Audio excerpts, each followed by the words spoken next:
कलयुग में भक्ति ज्ञान वैराग्य का क्या हाल है, यह बताना आज। एक बार नैमिषारण्य नामक तीर्थ पर सौनकादिक 28,000 उपस्थित ऋषियों ने वेदव्यास जी के प्रिय शिष्य श्री सूत जी से कहा, हे प्रभु, आप हमें ऐसी अलौकिक कथा सुनाइए जिसमें भक्ति ज्ञान एवं वैराग्य के विषय में अधिक से अधिक जानकारी हो, क्योंकि आज इस कलयुग में समस्त प्राणियों में क्रोध, लोभ और मोह अधिक पाया जाता है। इसी कारण सभी प्राणी आठों पहर दुख एवं भय से परेशान रहते हैं। तो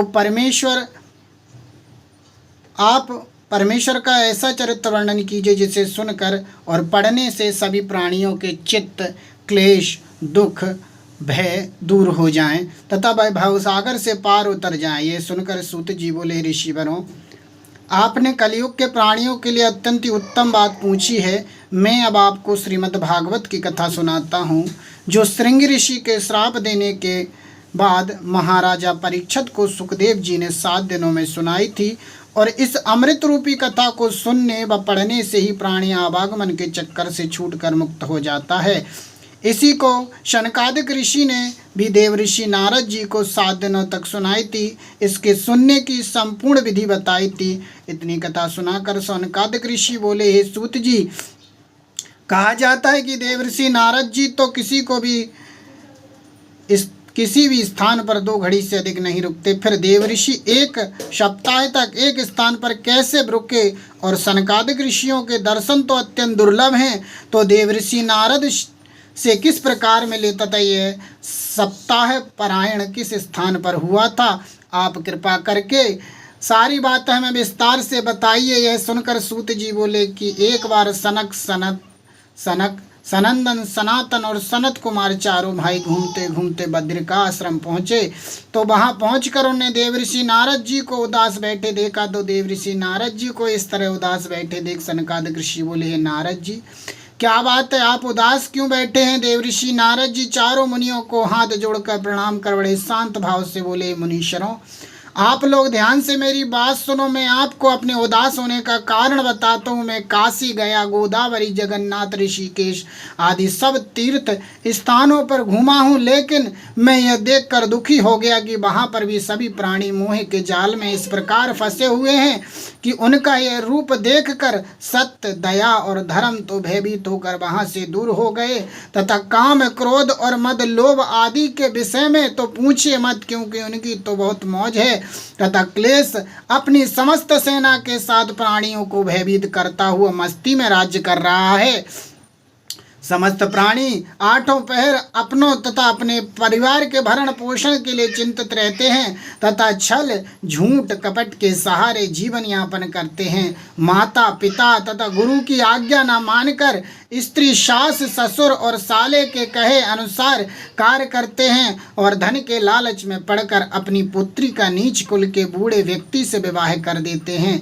एवं सब तरफ हर स्थान पर ब्राह्मण, क्षत्रिय, वैश्य, शूद्र एवं मलेच्छ आदि सभी अपने अपने धर्म कर्म का सही से पालन नहीं करते हैं।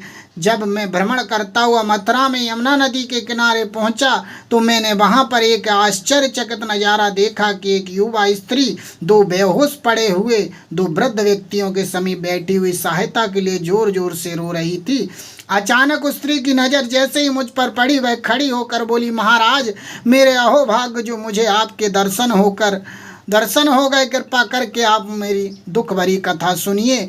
उस स्त्री की कथा सुनकर मैंने उससे पूछा, तुम कौन हो और ये मूर्छित दोनों वृद्ध व्यक्ति कौन हैं? मेरी बात सुनते वह स्त्री बोली, मैं भक्ति हूँ और ये दोनों मेरे पुत्र हैं जिनका नाम ज्ञान और वैराग्य है।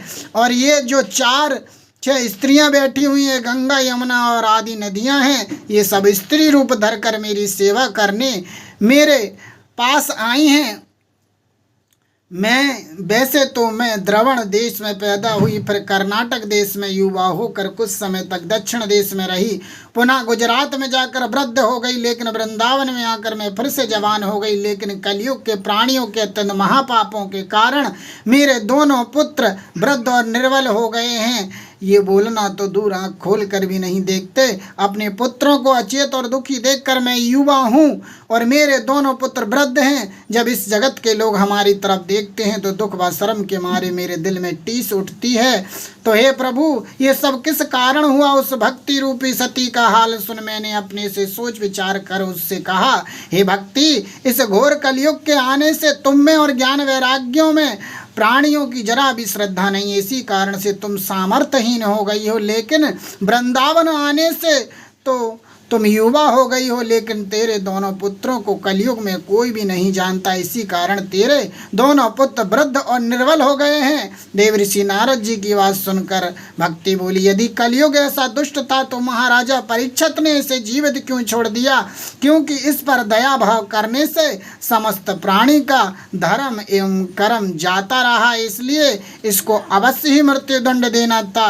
भक्ति की बात सुनकर देवऋषि नारद बोले कि इस कलयुग में अवगुण होते हुए भी एक विशेष गुण यह है कि दूसरे युग में सैकड़ों वर्षों तक जप तप यज्ञ दान और धर्म करने से भी व्यक्ति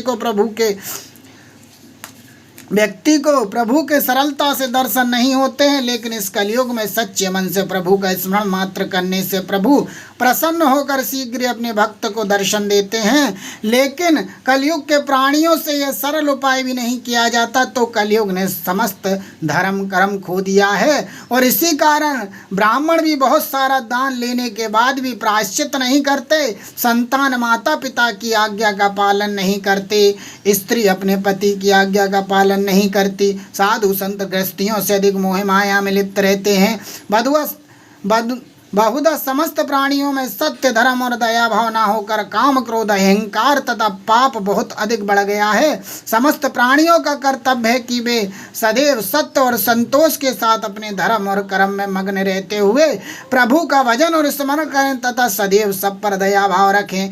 देवऋषि नारद जी की बात सुनकर भक्ति बोली, हे मुनि, आप महान हो और मेरे अहोभाग्य जो मुझे आपके दर्शन हुए तथा आप में सब दुख और कष्ट दूर करने की सामर्थ्य है। मैं आपको दंडवत करके आपसे विनती करती हूँ कि आप कोई ऐसा सरल उपाय कीजिए जिससे मेरे दोनों पुत्र युवा हो जाएं और मेरा दुख दूर हो जाए। बोलिए बांके बिहारी लाल की जय।